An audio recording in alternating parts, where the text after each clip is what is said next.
Would you vote for Trump if he chose Nikki as VP?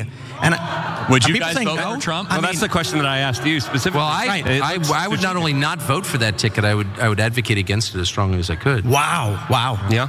Well, that's just poison. I mean, here's someone who's actively opposed to the interests of the country I grew up in, who endorsed the BLM riots, and who is not only is not left, but is neoliberal in the darkest, most, speaking of nihilistic way. And has no real popular support, is a creature of the oligarchs. So yeah, that would be reason to oppose the ticket. Even Trump, Haley is a no-go. Nikki Haley, he would get assassinated immediately if that were the case. Yeah. Again, instantly they have to go to, obviously the deep state's gonna kill Trump if X happens. Why haven't they done it then? He could become president again, right? He literally served as president for 4 years. If the deep state could just kill him, why haven't they done that? They never answer that question. But anyway, I have two thoughts about what Tucker said there that I think is fascinating. But Yaz, I want to give you first chance. What did you think about Tucker Carlson's argument against Nikki Haley?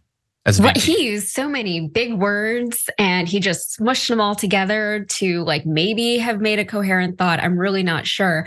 I mean, he talked about nihilism, he just threw out nihilism. He just threw out the deep state. He just keeps throwing out terms that sound really scary. Like Nikki Haley sounds like a Bond villain by the time he's done speaking about her. It's kind of ridiculous how scary he's trying to make her seem when really she's just a political candidate who is anti-Donald Trump. He threw out neoliberalism, like some other stuff, and it's too much. Yeah. And I think the average viewer wouldn't be able to like string all those ideas together in a way that is meaningful. And he doesn't really do a whole lot to explain any of the terms that he's using. And I think that confundity that he's trying to get out of his people, that's going to benefit them in the long run.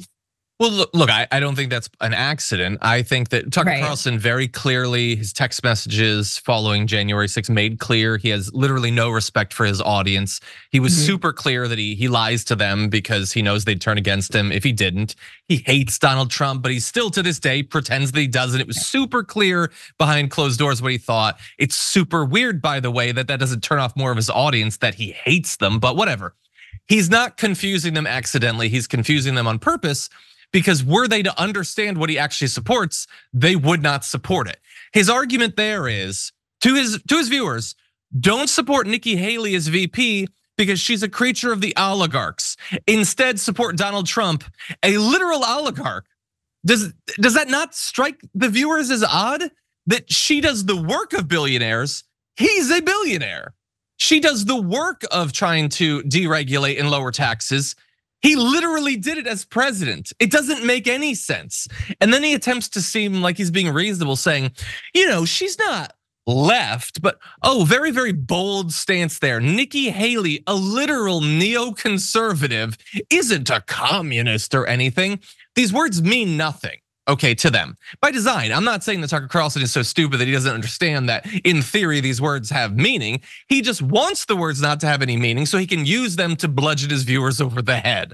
And that's what he's doing there. It's madness. She would be VP. She wouldn't have any power. Maybe Tucker Carlson doesn't have any more faith in the structural integrity of Donald Trump's heart than I do. And he's worried that Nikki Haley would step over his collapsed body to the presidency. But other than that, I don't think there's reason for him to freak out the way he is. Nikki Haley would give Tucker Carlson every one of the economic policies that he wants. The only thing that he actually cares to get from Donald Trump politically.